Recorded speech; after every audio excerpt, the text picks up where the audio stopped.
Okay, so we were on schedule, but thanks to my prowess and ability to read numbers, we are now behind schedule. So maybe, and we do now have plates again. So if anyone who's eating out of your hands, feel free to switch over plates. It is my great pleasure to introduce our first keynote, Dr. Stefani Crabtree. I first got to know her when she was on video fellow out at SFI. And she accomplished something that actually I couldn't. So she's an anthropologist. I tried that.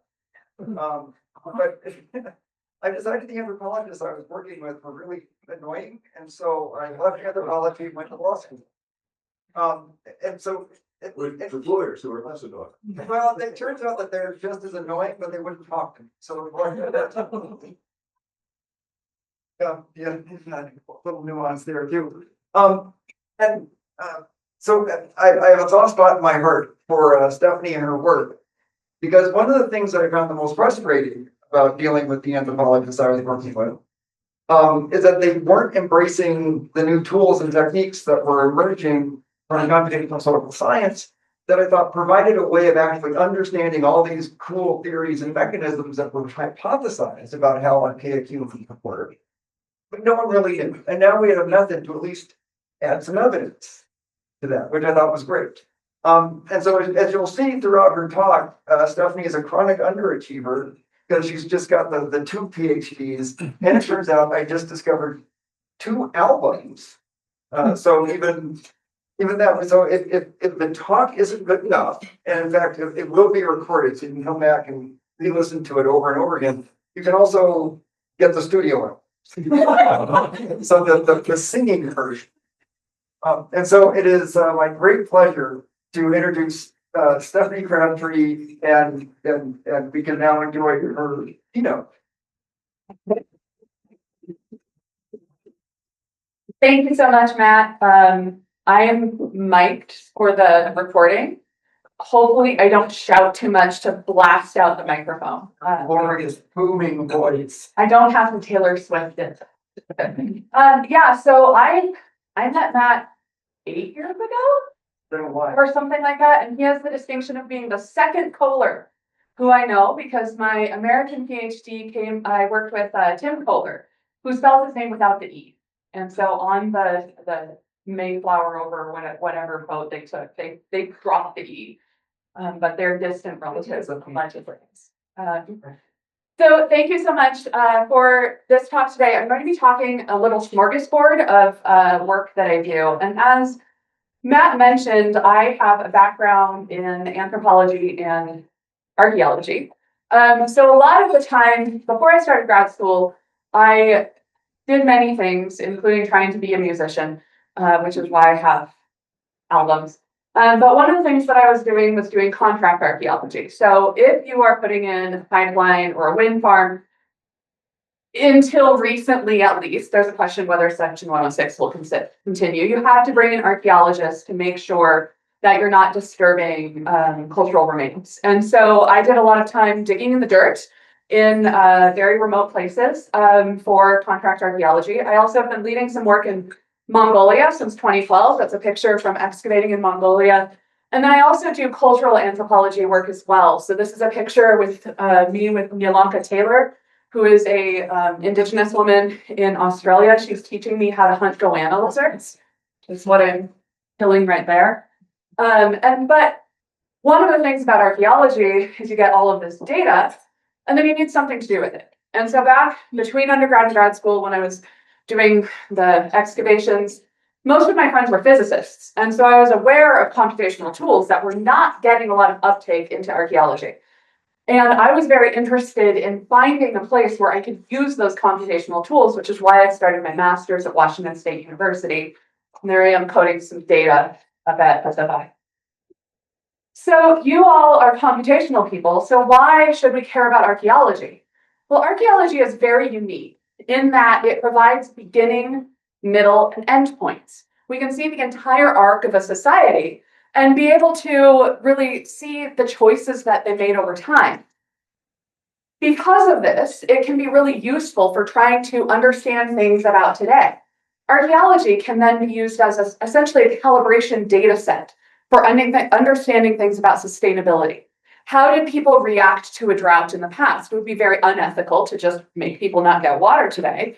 But we can look to the archaeological past and see what happened to a society then, and use that beginning, middle, and end point to be able to calibrate our understanding. Because of this, I also use complex adaptive system science. Now, complexity science looks at the actions and interactions of individuals and how that leads to a larger overarching structure. But archaeology generally gives us that larger overarching structure. Tools from complexity science, especially agent-based modeling, can enable us to begin to drill down and start to see how those individuals are acting and interacting and why we have these large overarching structures toward the end. So that's kind of this arc of what my work does. I have 2 books now. My first book with some co-authors was Agent-Based Modeling for Archaeology, Simulating the Complexity of Societies. It is completely open access if you want to download it. I think it's $12 now. Amazon went up, it was $10 when it started. But in this, we use NetLogo to teach agent-based modeling to archaeologists and social scientists. We recreate 76 models within the textbook to show everything from SIR models to a little snippet of artificial Anasazi and things like that, as a way to bring pedagogy in agent-based modeling. As Matt mentioned, there was a pretty late uptake in this. And so my colleagues and I were very interested in bringing this out. And then on Halloween, my solo author book came out, and this looks at a couple of case studies and tries to introduce complexity science to archaeologists. But the thing I'm the most proud of is I actually painted the cover. So that, I know, that's kind of a silly thing. So both of these talk about the kind of work that I do. A lot of the work that I do is agent-based modeling. I also do a lot of big data analysis, network studies, all kinds of things where we can use data from the past to understand things about the present and future, and be able to calibrate our models that way. So I do work all around the world, but today we are going to be zooming in to the continent of Australia, where I have a couple different papers that I'm going to go over with you. So the first work that I'll be talking to you about is migration models. So looking at how people made their way into the continent about 70,000 years ago, leveraging high-performance computing to understand the peopling of Sahul. Ironically, when I was putting this paper together, I realized I'm not talking about a single agent-based model. I'm talking about a cellular automaton in the second one. So I apologize for that, because I do promise I do a lot of agent-based modeling, but in trying to give you a scope of how we can use computational tools to understand the past. I'll be showing some other kinds of work. So people are everywhere. We made it from the continent of Africa. We came out on our own 2 feet through Europe, through Asia. We made it into the Americas about 20,000 years ago, and we did all of this on our own 2 feet, sometimes with boats. But if we think about that, that's kind of a pretty amazing feat that people did. The ways that people moved throughout the world might be similar to the ways that people would move today. And so we could use computational tools to be able to understand fundamental rules that influence our decisions on where and how to migrate. If we look at the continent of Australia, 70,000 years ago, people made it there. They walked across deserts, they walked through jungles, and they made their way there again on their own 2 feet.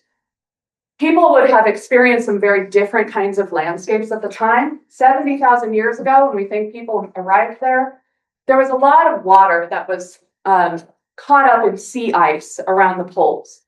And so the landscape did look a little bit different in that last glacial maximum. Because of this, people were actually able to make their way through from Asia into this continent, and this is known as Sahul. So you'll hear me interchange Sahul with Australia. So we generally call Sahul this landmass that incorporates Australia, New Guinea, and Tasmania. And people have been very interested in understanding how people made it there for a very long time. When European colonizers got there in the 1700s, there were roughly 1 million Aboriginal people throughout the continent.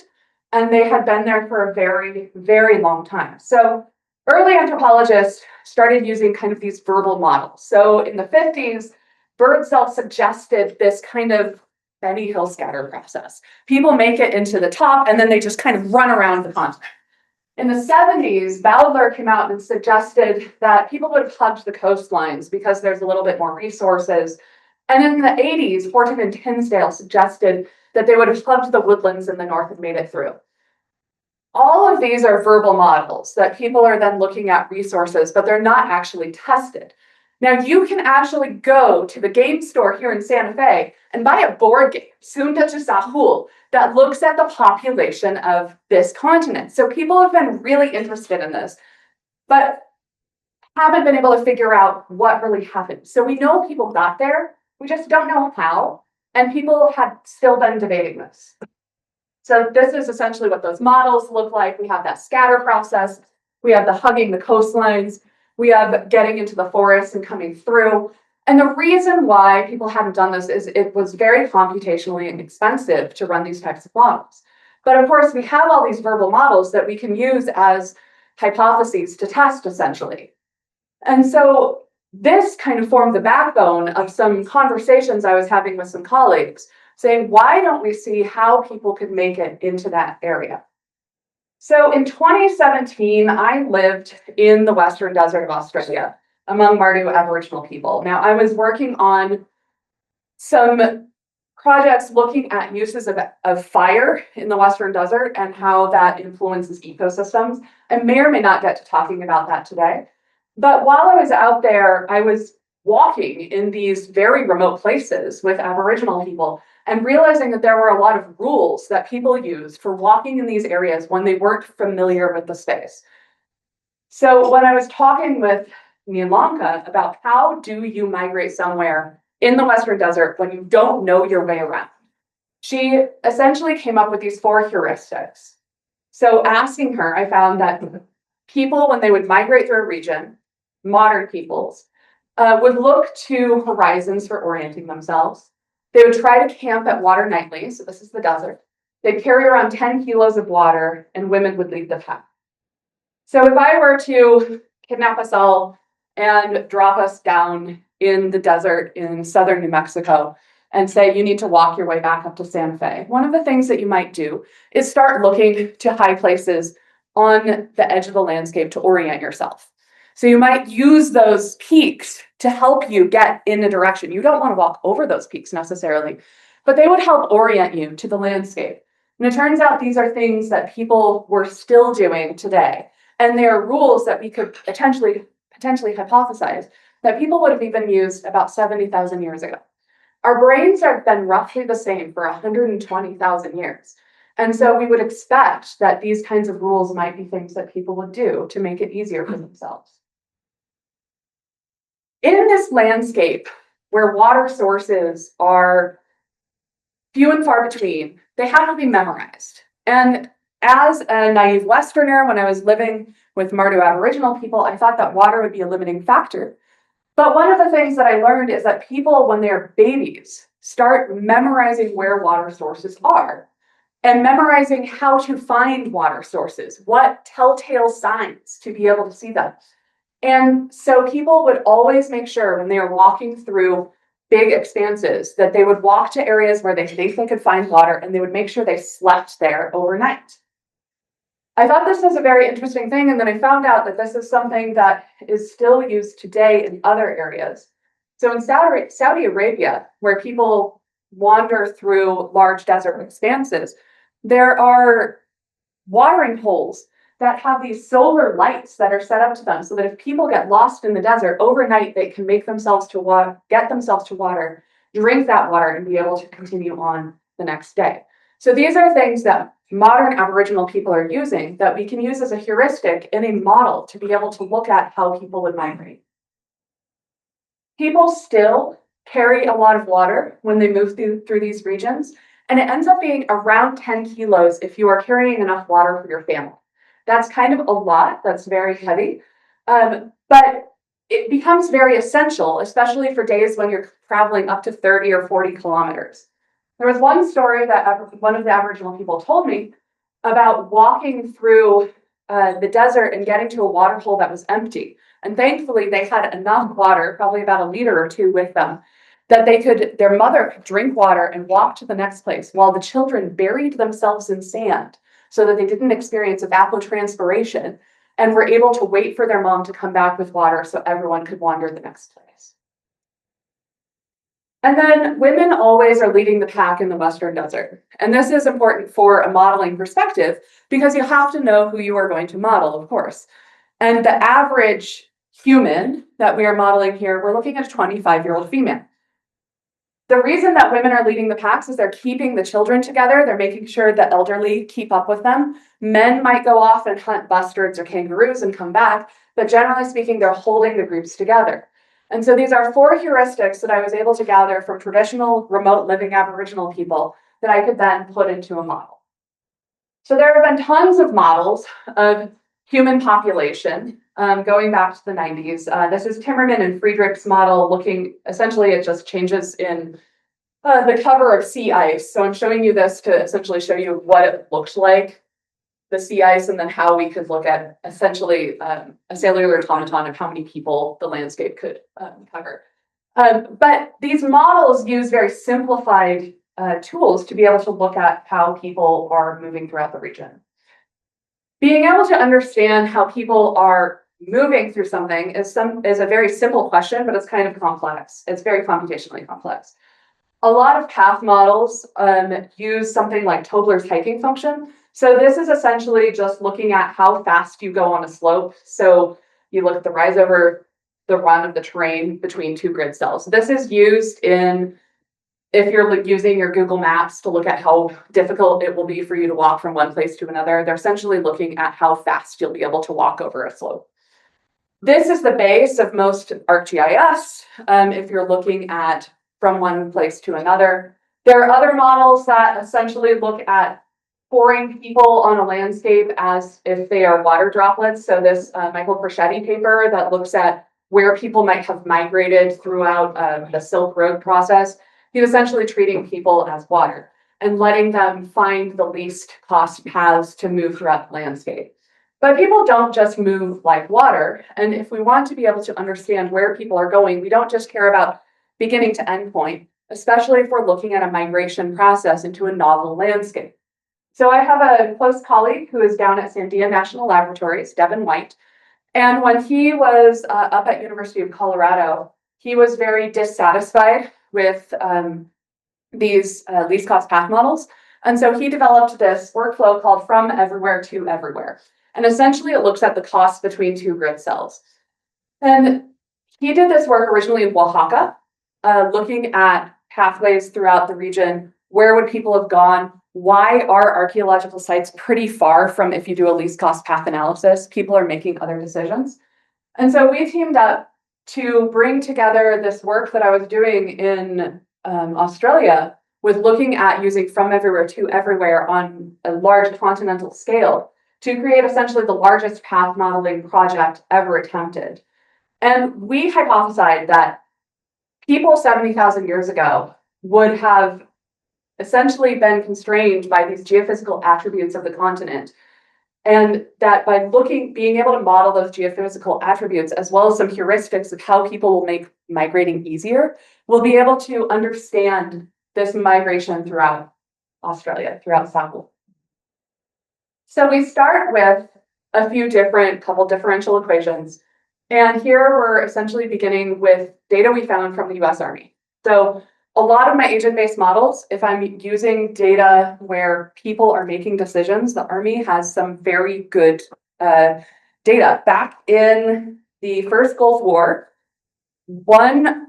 I'm forgetting the name of the report, but there were some people who were really interested in looking at how difficult it would be to walk through the desert and carry packs. And so they were measuring output of people walking throughout these regions. And so we use this as the backbone of looking at people migrating throughout Sahul.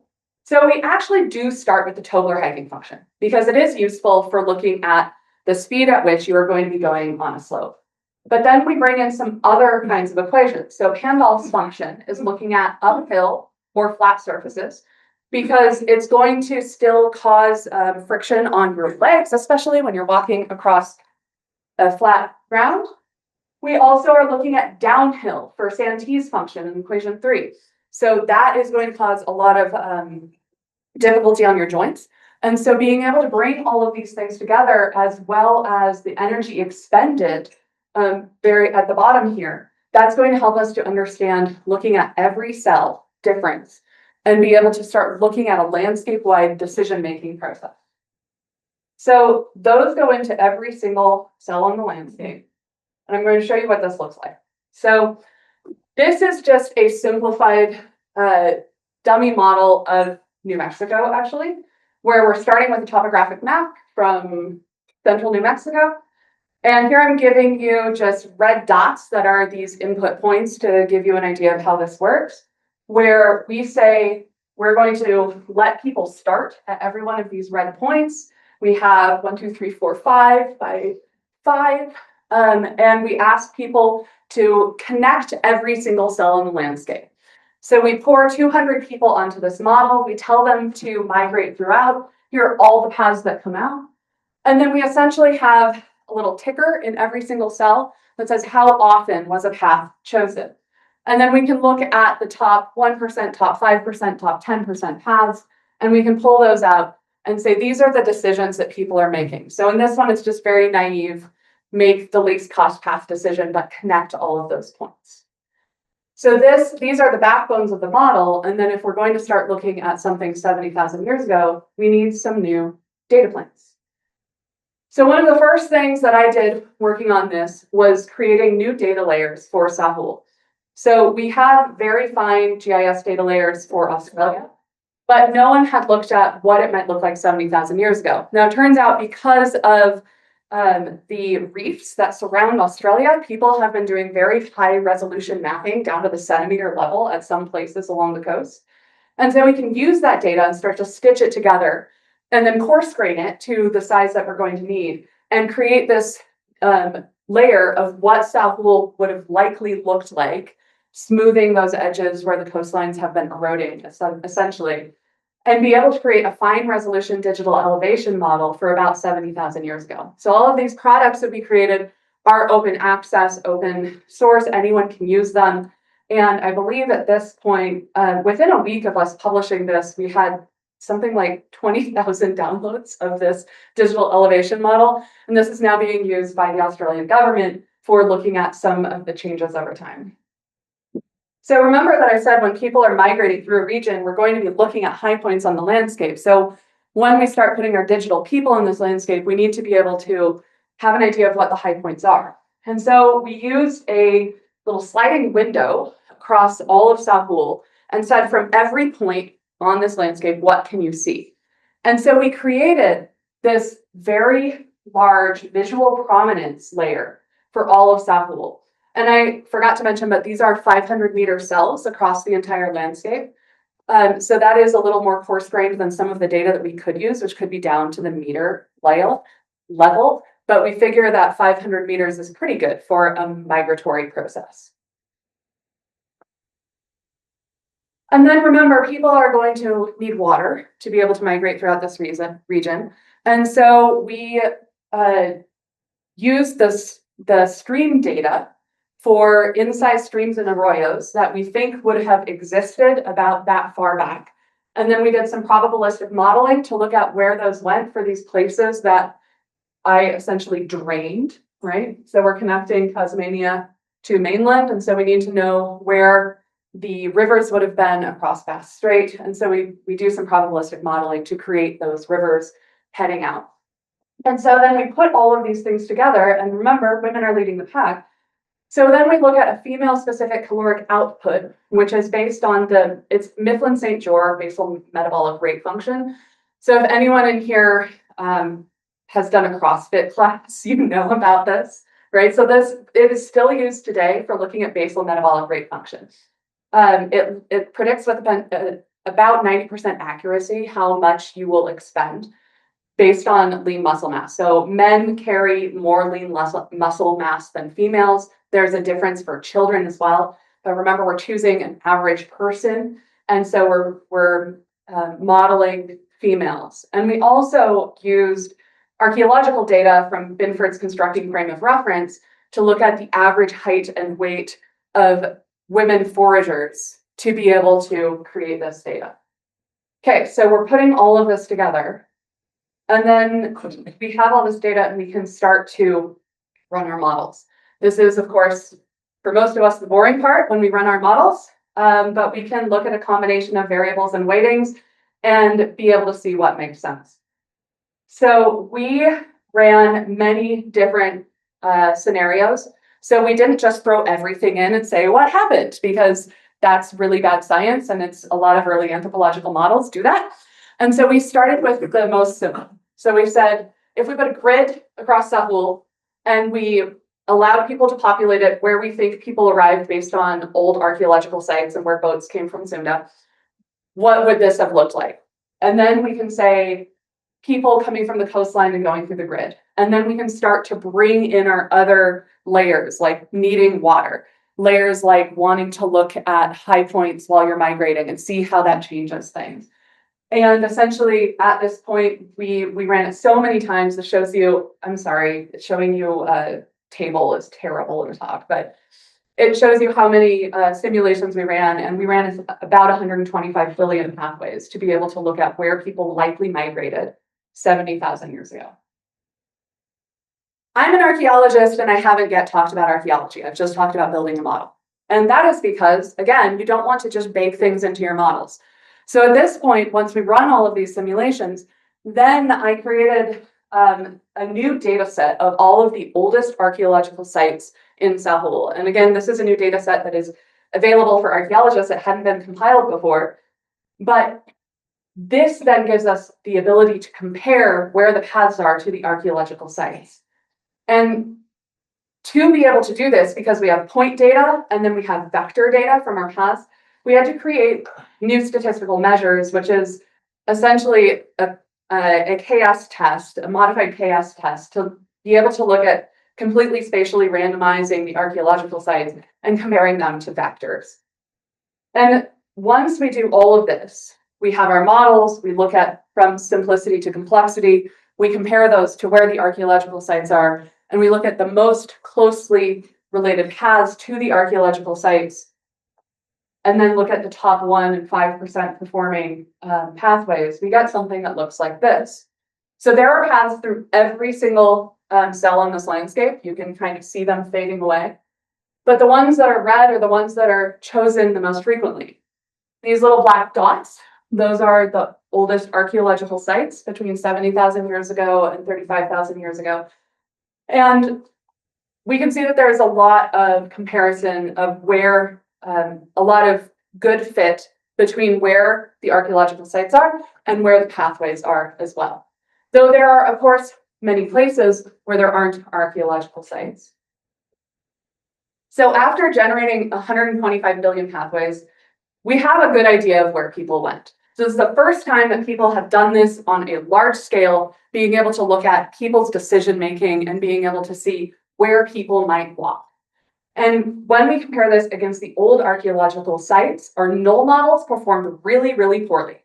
When we had just people benny hilling throughout the landscape, it was the fit was terrible. But when we started bringing in the need for fresh water and the need for trying to constrain the landscape by looking at high features, we start seeing a much better corroboration between our models and the archaeological sites. So that suggests that people may have used a set of fundamental rules associated with their physiological capacity, attraction to landscape features, and freshwater distribution to be able to ensure their success.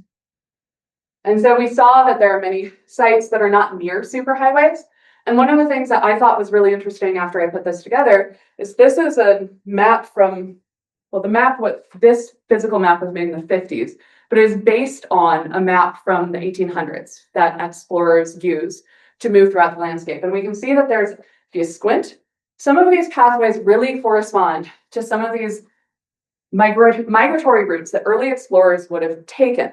These early explorers hired Aboriginal people to help them move throughout the landscape. And so this may suggest that there are stories that Aboriginal people used that would link their migration across the landscape and would have helped tell these stories to their children, going on, that by the time explorers got there, they're using these pathways that have these deep stigmergic effects on the landscape.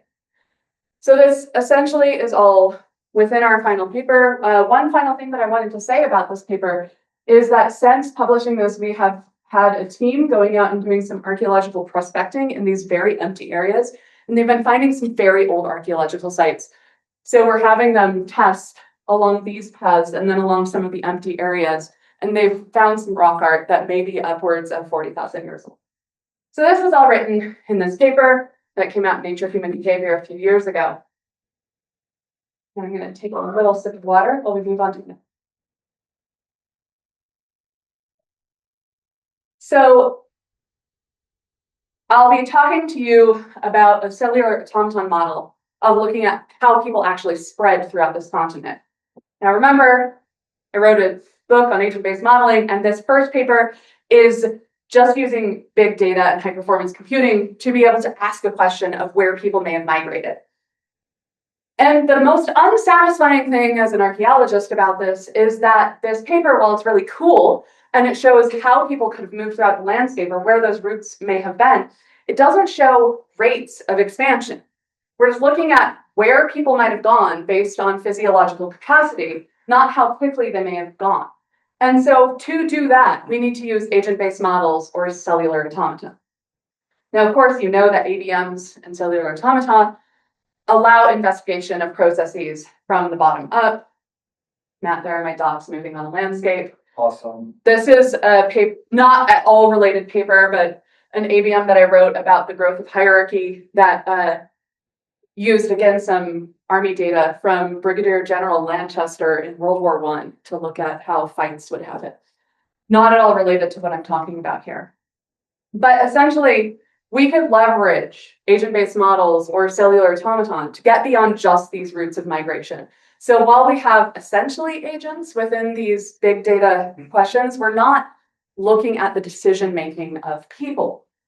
Well, it turns out around the same time that my paper on the roots came out, there was an ecologist who was looking at what the rate of migration might be throughout Sahul when people got there using a cellular automaton framework. So he looked at the carrying capacity of individual cells based on predictions of what those cells might have looked like about 100,000 years ago, and that net primary production as a way to infer spread.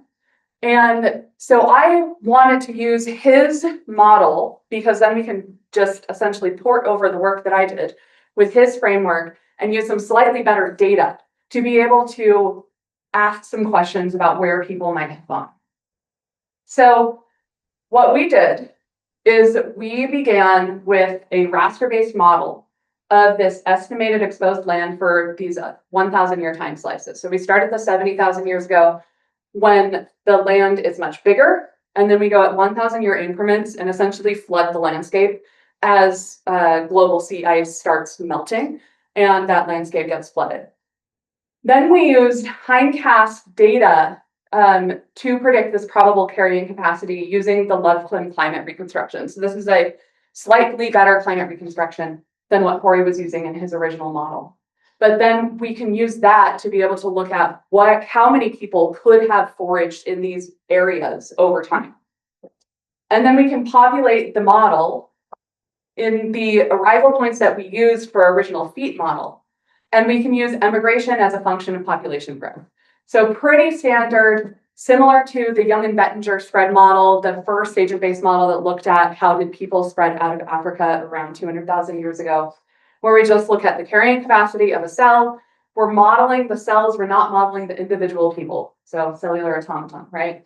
And then we can have a stochastic mortality function, which is going to emulate things like bushfires that may have killed a group of people, disease, flood, warfare, etc.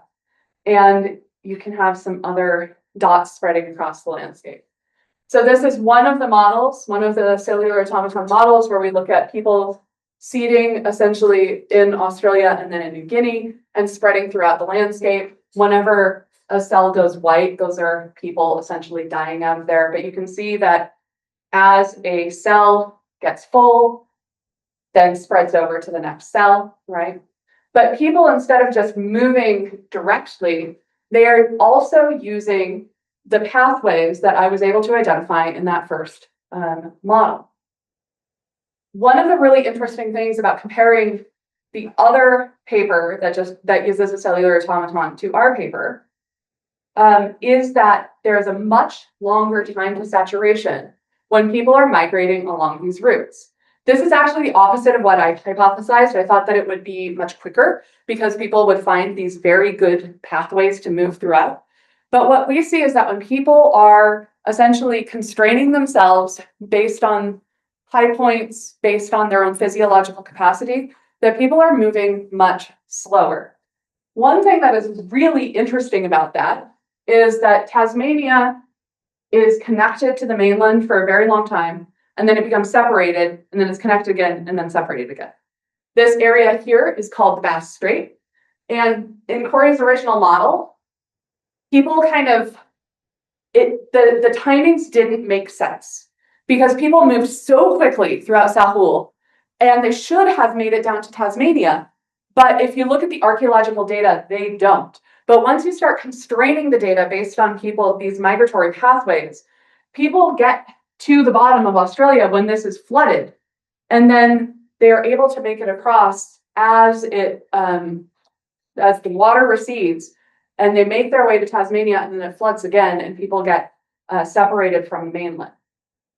This paper was really interesting because there have been a lot of very simplified models that use very simplified data of people's decisions of the landscape for other migratory processes, such as in North and South America.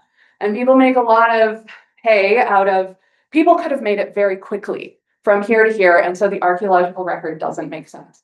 Well, I think that if we look at how people may constrain their own movements based on physiological capacity and geological features, as we see within Sahul, where now all of a sudden the archaeological data works really well, where it didn't with Corey's original paper, that if we do this in other places, such as North and South America, we may see that we need to estimate people's movements by their own 2 feet slightly differently, which may open up other discussions of how people made their way, such as with boats, which you're not archaeologists, but that is a big, big debate here. How did people make it throughout the North and South America? So we published this work in this paper, and I do, in fact, have enough time to talk about my food web models. So finally, this is the work that actually got me started working within Australia.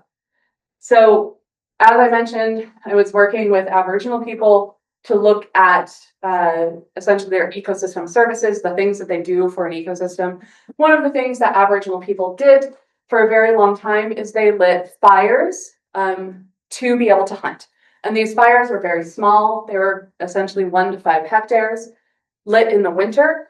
And then in the summertime, big lightning strikes could not spread throughout the region because there are these little patchy environments where there were recent fires over the summer, and it would stop them from spreading. So I came down to work with Mardu to ask them questions about their ecosystem. This is a part of my broader ideas of archaeoecology, where we can use data from the past to be able to understand our present and our future. So the reason that I was working with these people is until 1964, they lived this very traditional nomadic existence. And the thing that changed in 1964 was the Australian government decided they wanted to test missiles in the empty Western Desert. So they shot a missile and then flew a plane over and realized there were people there. And so they rounded the people up and moved them to missions and cattle stations on the periphery. During the 25 years that people were there were a lot of extinctions that happened. And so we hypothesized that people might have been doing really important things for those ecosystems. And one of those things is fire. And so I came into this because I do network models, food web models, which can tell us a lot when we look at the who eats whom in a landscape about the structure of a community, the stability of a community. So if you remove one organism, does your ecosystem collapse? And we can look at energy or nutrient flow in that ecosystem as well. And so I went and interviewed people who had lived traditional nomadic existence from 1950 to 1964. Milanka was born in 1950, same age as my dad. And so she remembers a whole lot about living out there in these traditional ways. And so this also links back to that first paper. If these people had been living traditional ways of life for 30,000 years, being uncontacted by people from the West, essentially. And why I say 30,000 years is that's when we think people made it into the interior, 70,000 years for the whole continent. So I interviewed Aboriginal people. I collected a lot of data on what the animals ate, created a food web, which is what you're looking at here. So the little red dots on the bottom, those are plants. And as we move up along the axis, we move up in the food web. So we have our herbivores, our omnivores, and our carnivores. And I'm just pointing at people there in the middle to show you how embedded they are. But if we just look at what people actually ate, we can see that people were eating about 86 different taxa in 1964 and before. And then if I look at what people are eating today, it's gotten very compressed down to 31 taxa, and I drew flour and ham to represent store-bought foods. And so you can just visibly see that there is a big difference between this and this. Remember, I said that there are extinctions, but we can't just look at that and say, oh, look, there's a difference. That would be like old style anthropology saying, oh, look, something must have happened. I'm a scientist. And so I'm using ecological theory to be able to look at these changes and see what is normal. So it turns out that extinctions are normal. They just happen in an ecosystem, but they also can be abnormal if a lot of them are happening. So we need to look at what the baseline structure of that ecosystem is before we're able to say whether or not humans are doing really important things. And so I'm employing this method that was developed by Williams and Martinez called a niche model, depending upon whom you talk to, which simulates the food webs in an Erdos-Renyi randomization process, but keeping that hierarchical structure of a food web. So we can look at what would a natural extinction be, what are people doing, and so then we can compare those. This is essentially what it looks like, where we have our error bars. That's the natural process according to the Erdos-Renyi randomization. The dot in the middle, that's the 1964 food web. And then anything that falls outside of that, those are the modern food webs. And I also simulated a modern web without humans. Essentially, what these statistics told me is that there's a lot of structure within the food web that stays the same, but a lot of the things like path length and other connectivity statistics cannot be predicted. So when we remove people, the food web starts to unravel. One of the reasons for that is humans eat way more things than anything else in this food web, except for we can start moving down and see that invasive species are some of the things that are taking the place of people when people are removed. And so this work shows that Mardu are essentially knitting the ecosystem together, that they are preying on certain species in summertime, which helps to dampen predators of some of the vulnerable mammals. They are making these patchy environments, and their presence is essentially keeping this together, but without Mardu, the food web begins to unravel. So this is the first paper that I did in this area, looking at what people's effects are in the ecosystem. And then I started to build up, looking at these more interesting, more complex models to look at Australia as an interesting case study of humans in an ecosystem. So all of these papers are interesting because the Australian government has started picking them up as ways to understand how to govern these remote areas. So these are two of the reports that are using my work. The Australia State of the Environment is looking specifically at this food webs work, but then the Sustainable Indigenous Housing in Remote and Regional Australia is looking at the migration work, showing that people have been in this region for a very long time. And so we need to honor the practices of people and honor the stigmergic effects of people's effects on the landscape. This is something that can only be done by using computational models. So I think this work has a lot of implications for Australia and for beyond. One of the things that this has implications for is understanding human roles in ecosystems. And when people made it into Sahul 70,000 years ago, there was megafauna in this area. And then they rapidly start going extinct. I have some work that I'm collaborating on with a co-author who's an ecologist working on megafauna, looking at whether we can date the extinctions of megafauna in different areas with the cellular automaton data telling us when people made it to certain regions, to look at how people move throughout a continent, bringing on waves of extinctions. So that's kind of the bad side of things. But then we see once these extinctions happen, that the ecosystem stabilizes for 60,000 years. And so then when people are removed rather rapidly, we see a very quick reorganization. And so if we are going to be looking at our own ecosystems today and into the future, we need to think about our effects as a species. One of the things that when you do computational work doesn't take into account is really the human side of things. So remember, I'm an anthropologist, so I actually care about people, but I also care about computational models. Migration would be scary, but it's something we all do. It's something as a species we have done for hundreds of thousands of years. And so some of the things that we would do to make it less scary and make it more exciting, even if it's challenging, would be things to make it feel easy. And as computational modelers, those things, those heuristics that people use to make things feel easy are things we can put in our models to be able to ask these big, deep questions. And so once we start building these types of models, we can start to understand a deeper relationship between people, their ecosystems, people, and other organisms, and be able to understand this long-term trajectory of humans in ecosystems worldwide. So this work is just the beginning of a lot of other work going forward. One of the things that I've been doing is still staying in contact with Mardu Aboriginal people the elders are very, very traditional. And one of the things that they do is they paint, and only recently have people asked them what they are painting. And it turns out they're painting landscapes. And so this picture is actually an overview of one of the regions where I foraged with Aboriginal people. And she is painting the paths that you are supposed to take to link the water holes. And then those other bits are places where you can find a lot of food. So this is by Helen Sampson. It's the area is called Puntawari, and she calls it an area rich with water and stars to help guide you home. And so Aboriginal people tell stories, and they paint stories as landscapes. And these things can act as an understanding of human cognition.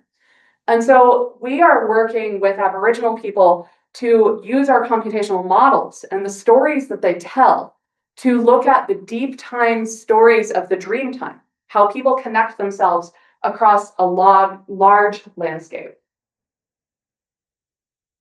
So as people, something that links us all together is walking to new places, experiencing new places, and being able to experience that in a way that constrains it from being scary. It's something we have done for 200,000 years.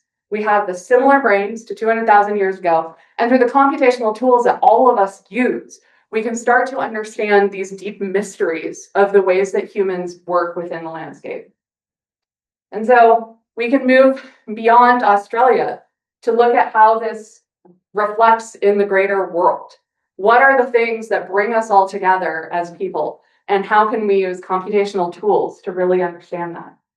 And so I think that archaeology can be a partner with understanding our present and future, because there are these really big, deep feedbacks between ecosystems and people. And by understanding the past and using the past as essentially experiments with sustainability, we can use computational social science to understand ourselves and lead toward better resilience.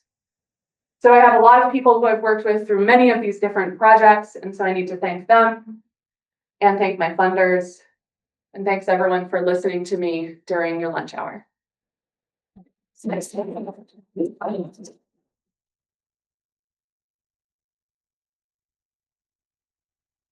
I think I can take questions, comments, or anger.